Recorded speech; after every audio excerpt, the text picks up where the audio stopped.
Jadi hana urun tempe long gimana? Ada juga ya. Hah? Hai panen mau kayu cok deh. Cok deh. Cepedang nilai nah. Satu terus. Tiap. Jadu katro urungan. Hai. Gimana keadaan masalah corona? Oh, mah ada pegat deh tapi hijau tu. Hah? Tadi juga punya lagi cara. Irang nan mukat. Baru 2 ribu aku di aku.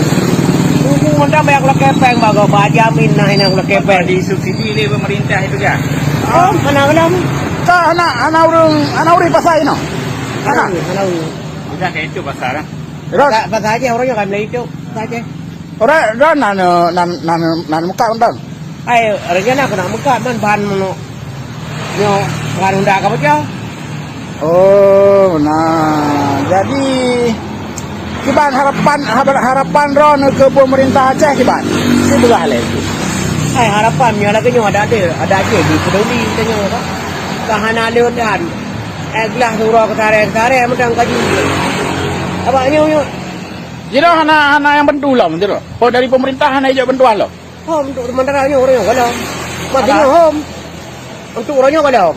Aceh nak sampaikan becut harapan ron ke pemerintah Aceh, ke Bapak PLT, ke Pak Bupati. Hai harapan kamu rakyat di Banjara di bapak kamu bantu kamu kan.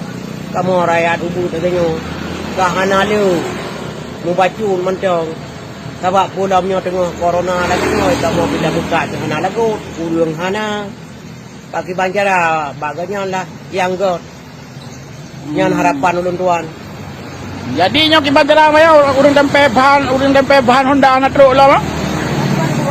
Urung tempe bahan. Kira bahan lepas apa tayo. Oh, tapi kan na pedut na preh le an. Ai. Ini bukan tempe bahan ni dok dan. Anak baju benar. Inilah harapan Pak Salam. Anak baju.